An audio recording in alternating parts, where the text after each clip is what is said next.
I was a tech reporter, and I was at Newsweek when basically it went under. And in 2012, and I got laid off, and I was 52 years old.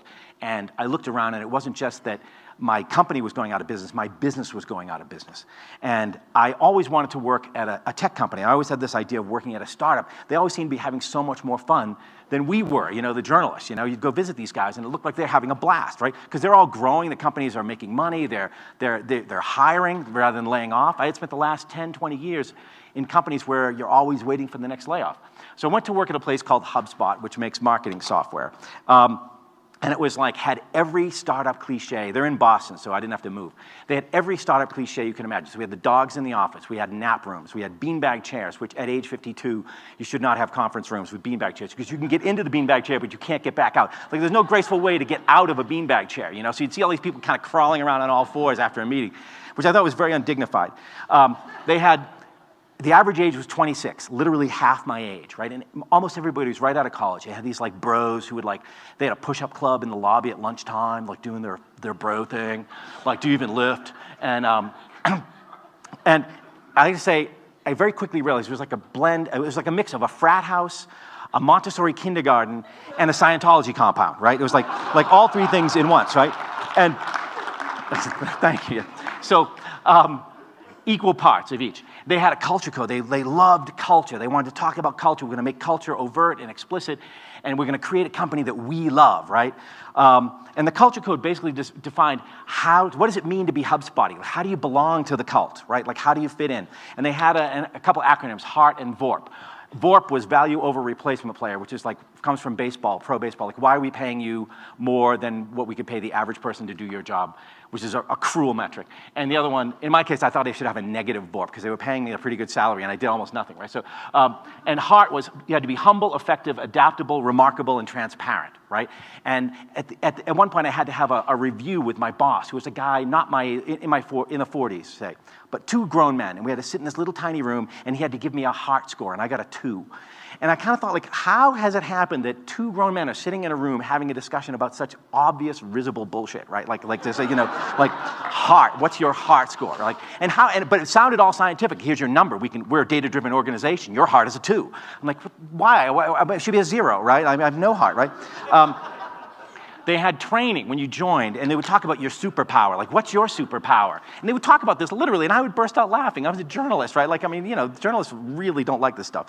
So, what's your superpower? What is your superpower? And we they had 2 weeks of training. We had to learn how to use the product, but it was really indoctrination, right? And they would tell these kids, do you know how lucky you are to be here? Thousands of people wanted the job that you got. But it's harder to get a job here than to get into Harvard, right? Which is totally not true. But anyway, and so they would feed them all this stuff, and then they would be like, okay, what's your superpower? And then we had to go around and tell something about ourselves that no one knew, that made us special and made us a snowflake, you know?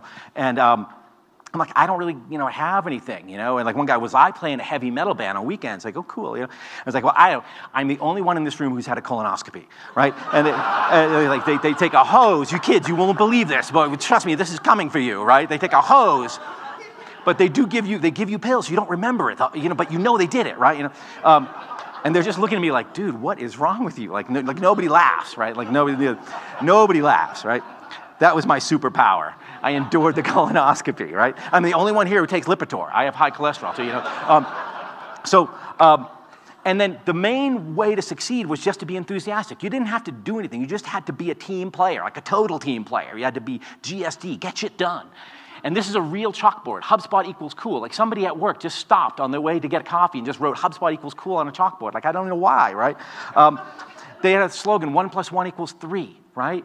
Which you guys all did math. You know that's not true, right? But I mean, so 1 + 1 = 3. And then they would say things like, I like that idea, but I don't think it's 1 + 1 = 3 enough. You know, we're HubSpot. We have to do something a little better. I'm like, what? So, and they had cheers for peers. So constantly people would be cheering for each other, because the way to get attention or to move up in the organization was to show that you gave praise to other people. It took me a long time to figure this out. So we would get these praise-gasms, I call them. They were like emails with, someone would say like, oh my God, I just want to say that Ashley last week totally crushed it when she was running a blog all by herself, right? But it would be to everyone, right? Everyone in the whole department would get this email. And then the protocol was to reply to all. You had to reply to all saying, oh God, girl, you go, you know, like, woohoo, ask me for president. And if you didn't reply to all, like you looked like a curmudgeon, right?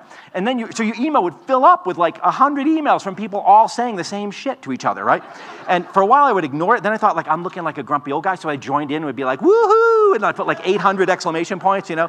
And then someone figured out like, dude, you're being a dick, stop that, right? So so I'm thinking like, this place is nuts, right? This place is really crazy. And then one day, the founder there published an article on LinkedIn. He had a new management breakthrough, which is that he really wants to always be solving for the customer. And so he would bring a teddy bear to all of his management meetings, and they would have to talk to the teddy bear as if it were a customer. That was a way to remind you to always solve for the customer, right? So I'm like, okay, this is officially nuts, right? Like I spent all these years writing about Apple from the outside, envisioning it as this cult compound, and now I'm living in a real cult compound, right? This is even crazier than I ever imagined Apple, even as a fiction writer, right? So I sat desk to desk with this guy who was like my boss, who was like 12. And I was like, dude, that thing with the teddy bear, that's crazy, right? And he's like, well, no. And I'm like, look, no one else is around. You can tell me, like, we know it's nuts, right? And he's like, no, I think it's, you know, it's kind of eccentric, but it's good. I was like, oh my God, right? So like no one will laugh at the teddy bear. That was even worse to me than the teddy bear, was the fact that no one would laugh at it, right?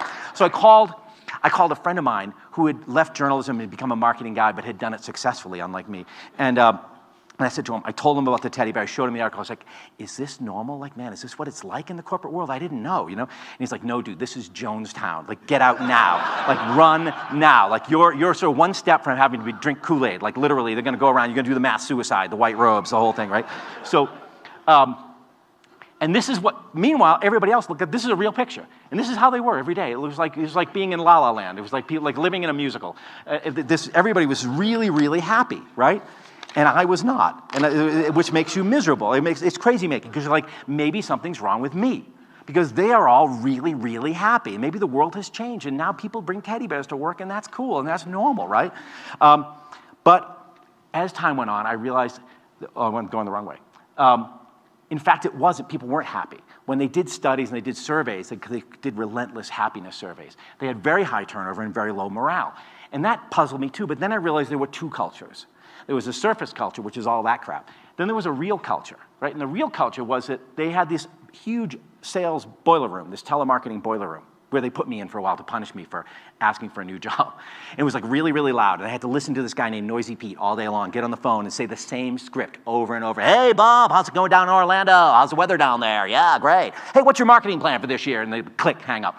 Start again, right? Smile and dial all day. So these kids would get paid very little money, stuck in a room, given a really hard number to hit that they couldn't hit. They would get burned out, and then they'd get churned out. And in the rest of the company, it was the same way, only it was even less rational, because you could get fired for no reason at all. In this, they'd have a little group of people, and one would be made the boss, and she would just fire all the people she didn't like, right? Because they had these untrained managers, these undertrained managers. Nobody got any training at all. So it was just like Lord of the Flies, right? You just take a bunch of kids and put them in a room and let them be crazy with each other, right? One of my favorite stories was, when they fired you, they called it graduation. This is great. This is the great thing. And we get these cheery emails saying, hey, everybody, just want you to know that Derek has graduated. We can't wait to see where he's going with his next big superpower rock star adventure. It's like, dude, you fired that guy, right? And you'd look over and be like, wait a minute, Derek's gone? Like, and then you look and his desk is empty. Everything's, there's like Spinal Tap drummers. Just poof, they go up in a pile of snow, right? Like people, and it would happen all the time. People would get fired all the time. It was like living in Argentina in the 1970s. Just boom, they just disappear, right? So, and then I realized they don't even think this is a problem. They think this is great. The high turnover thing was actually like, they would say, you know, they would explain it by saying, well, you know, we're rock stars, and we can only play with other rock stars. So, you know, if you weren't a rock star, you got graduated, right? And this wasn't even unique to them. It came from Netflix. This is from the Culture Code, but this came from Netflix. We're a team, not a family, right? This idea that, you know, we need to have A players in every position, but it's telemarketing, right? It's customer support. It's not, you know, anyway, it's more like, it's just a way to use a vendetta on people, right? The other thing I started looking around and realizing is they had this huge emphasis on culture fit, which I think has become this terrible euphemism, this really bad euphemism, which really means racism and lack of diversity. And it's a way of sort of turning a negative into a positive. So look around, there's no one over 30, like hardly, except for me and one other guy who wanted to become my friend, and we used to go for lunch together, and they had to break up because people would see us paired up, like the two old guys, right? We had to have a man breakup. So, but there were no people of color, like no black people. We went the first time we had a whole company meeting. I looked, it was 700 people in a room, and it's like all just white kids in their 20s, and like not even a very diverse group of white people. Like Klan rallies have a wider swath of the Caucasian population than we had. We had like one kind of white person. It looked like the kids you see on Cape Cod in the summer. Like Cape Cod just barfed up the whole population, launched them into Cambridge, and they all landed in one building, right? So I started realizing there were really serious problems about this. Like the industry in a way had gone wrong in ways I didn't understand. Reid Hoffman at LinkedIn actually brags about this. So don't think of your job as a career. You're not coming here to work for a long time. You're not going to do what Linus Torvalds does and write an OS for 25 years. No, you're going to work here for a year and a half, and then we're going to graduate you, and you're going to go do something else, right? At Amazon, so I left to write this book, and they hacked my computers and tried to find out what I was writing, and then the FBI got involved. There's a great, great other story that's in the end of the book. But Amazon, you walk out of a conference and grown people are sitting there crying at their desks, right? And I start thinking, like, I've stumbled into a much bigger story than I realized. And people start writing me. People read my book and start writing me, telling me these horror stories of things like what I experienced at HubSpot wasn't really all that unusual. In fact, it's becoming the norm, right? Jeffrey Pfeffer, who's a professor at Stanford, wrote an essay when my book came out, Why Modern Work Culture Makes People So Miserable, right? Saying it's a return to the work arrangements of 140 years ago, not a new managerial innovation. It's worth, if you're in the gig economy, God forbid you lose your job and now you have to become an Uber driver because they won't even pay you as an employee, right? They may force you to be a contractor. And VCs won't invest in your company if it's a gig economy company if you want to make your employees actual employees, right? Which kind of kills me because Uber has apparently $10 billion in cash sitting in the bank that VCs have given it, but they won't pay their drivers as employees. They won't give them benefits, right? When the drivers sued, Uber spent $100 million to settle the suit to make it go away, which tells you how badly they don't want to make people employees, right? Amazon has people living in tents in Scotland because they can't afford to live near where they work, and Jeff Bezos charges them £10 a day, £10 a day to ride a bus. Jeff Bezos is worth $70 billion, but he makes his employees pay £10 a day to ride a bus to work, so instead they sleep in tents, right? So what's happened is we've created this class of people called the precariat, right, who either get in a job but then bounce every 18 months or can't get a job at all, right? Antidepressant usage is up 400%, suicide rates highest in 30 years, right? So we're making work fun, like on the surface at HubSpot. It was fun, right? We're giving people this, right? But it's making people miserable, right? Which is this weird kind of conundrum, right? And I think the reason is we're taking away all these basic things: save for retirement, work-life balance, a fair share of the equity. When HubSpot went public, they had a big party. A handful of people made hundreds of millions of dollars, and we all went to a party, and they gave each of us a little bottle of that Freshnet sparkling wine, the fake champagne. And then they had a girl checking off a checklist so that you didn't take two. Like you couldn't sneak back in and get your second bottle of fake champagne. Anyway, so then I asked myself, why has Silicon Valley changed? And I'm going to try to get through this quickly because I know I'm running out of time. VC, I think, is the problem, right? From 1995 to 2015, the venture capital industry, twice the number of funds, twice the number of firms, 4 times the number of active investors, and 4 times as much capital under management.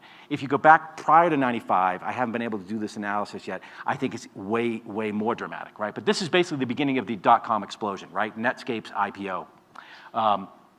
VC, cumulative capital, $66 billion to $627 billion in 2015. Total VC investments, $8 billion to $60 billion. So you just have a huge amount of money rushing into this space, right, in search of a return. And the motto of this new economy is grow fast, lose money, go public, cash out, right? Right? So, all the focus is on customer acquisition, revenue acquisition, buying top-line growth, lose as much money as you want, right? I did an analysis recently from my Fortune column. 60 tech IPOs since 2011 that are still independent. A lot of them have gone public and got taken out or acquired, right? Only 10 have ever made a profit, right? If you look at how much money Twitter alone has lost, it's like $2.5 billion since it went public, right? Crazy. But meanwhile, every one of these has created centimillionaires and billionaires. So these people are foisting these really risky, money-losing companies into the public markets, skating away with their money, and then leaving, the day of reckoning will come, right? I think there's also something else that's happening. In the old days, if you look back at the early days of HP, when H and P were running HP, they saw themselves as having 4 constituencies: customers, community, employees, and investors. And investors came last, right? They wanted to have happy customers. They wanted to pay their taxes and be part of the community. They wanted to take care of their employees and make sure their employees had a good life and could feed their kids and put their kids through school and save for retirement. That's all gone away, and now there's only one constituency that matters, and that's investors. And we've somehow taken it for granted in the last 20 years that this is the new normal, that the people who matter most are the investors. When really all the investors are doing, the VCs, I spoke at a VC conference recently, this joke did not go over well. It's like, you guys have the best job in the world. You take money from one group of people. You don't take your money, you take their money, then you give it to these guys. You work them like dogs. By the time they succeed, you own all of their company, and you make all the money. Like, that sounds like a great racket, but that has become the racket, right? The other side effects of this are bro culture, income inequality, and worse, right? So bro culture, this was not HubSpot, but it looked like HubSpot. The CEO of HubSpot was like the world's oldest teenager. He was 47 years old, still loved to hang out with the kids and wear his like big funny hat on the Cinco de Mayo party. But you have bros who invest in bros who hire other bros, and they call it culture fit, right?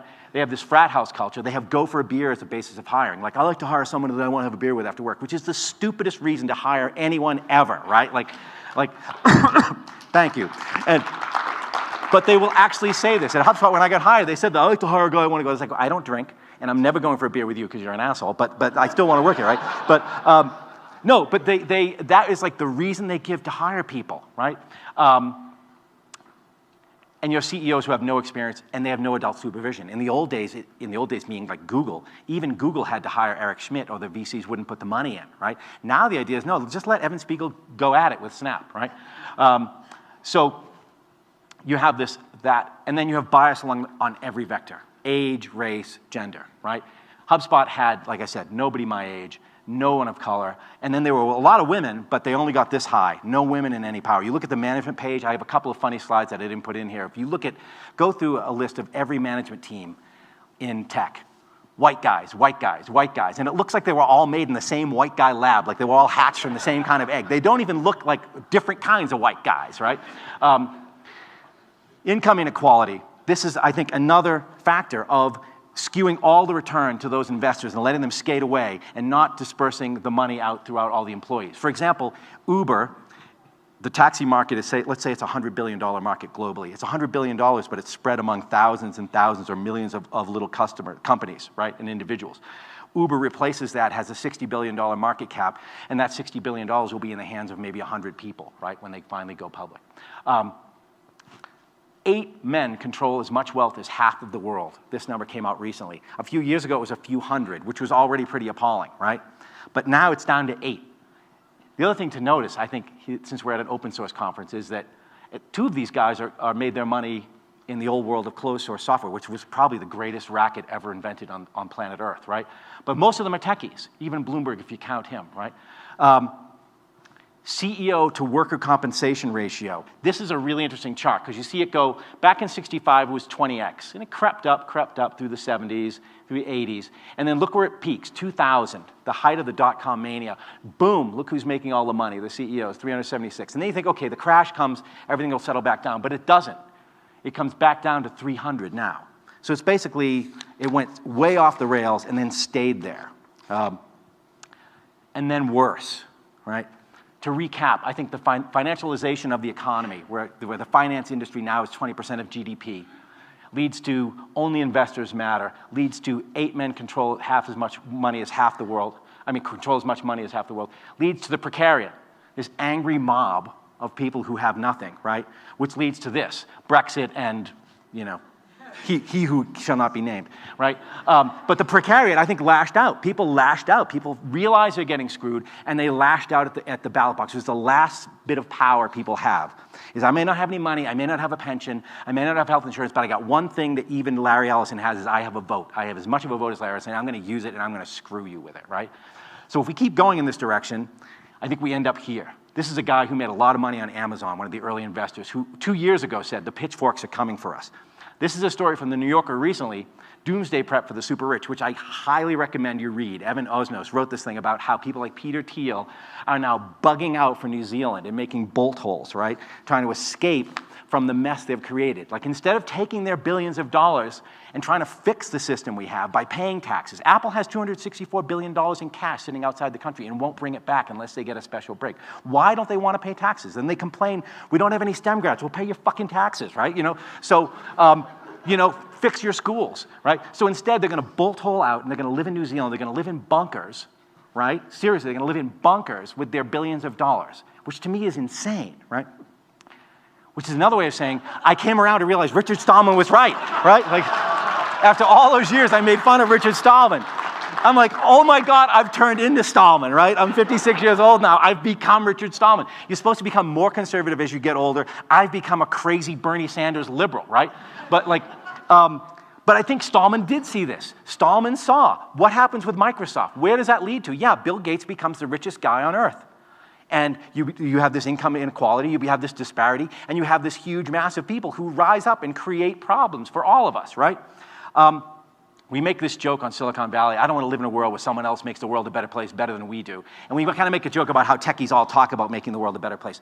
My one last message to you is I actually think techies can make the world a better place, but it's not by making Snapchat, right? I think it's by creating a company that hires 10 people, right? And pays them really, really well, and so that they can have a good life and a good career and have a family and have kids and save for retirement. And if you make a company with 10 people and you make one with 10 people and I make one with 3 people, because I won't do as well as you, but and then you have 110, we can basically make this world a better. We can make the world we want to live in, right? We can build the world we want to live in. We can make the kind of companies we want to work for. That's what I saw at Canonical 10 years ago, and I still think it's true today. I'm sorry for rushing so fast, but thank you. And again, I'm very, very sorry for all my old Richard Stallman jokes, because it turns out he was right. Thank you very much.